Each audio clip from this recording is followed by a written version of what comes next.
Presidente, questa sera il Rotary dedica una serata alla cultura, alla storia, ad Agrigento, al suo parco.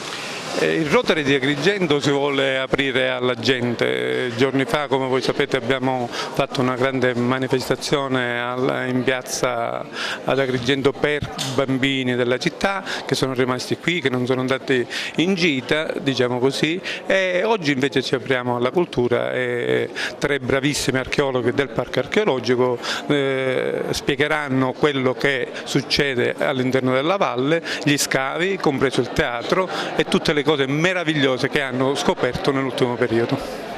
L'Ente Parco questa sera ospita il Rotary per una manifestazione culturale rilevante. Si tratta di parlare di Agrigento all'interno del parco e in un momento particolare in cui tra l'altro riprendono gli scavi. Insomma, c'è tanta roba dentro. Sì, è una bella occasione per raccontare alla città, alla comunità, gli ultimi sviluppi delle ricerche che il parco sta conducendo da qualche anno a questa parte, concentrati essenzialmente nel periodo ellenistico romano.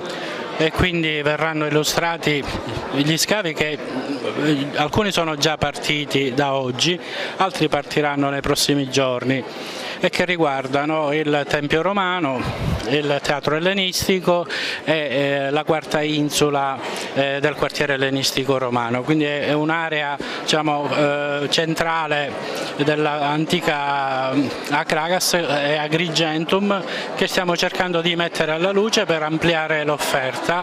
E naturalmente c'è grande interesse della comunità scientifica internazionale su quello che stiamo portando fuori, molte richieste di collaborazione, alcune già attive, per esempio con la Duke University, insomma anche un bel momento per la ricerca archeologica ad Agrigento. Sicuramente, noi siamo molto contenti di questa iniziativa di stasera perché risponde a quella che è la politica di apertura del parco nei confronti della comunità locale e non solo.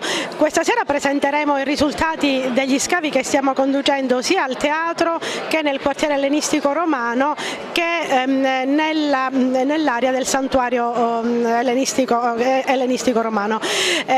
Sono dei dati abbastanza interessanti che in questo momento ci aiutano a tracciare meglio il quadro dell'Agrigentum ellenistico romana attraverso tutta una serie di aspetti che vi comunicheremo durante questa conferenza.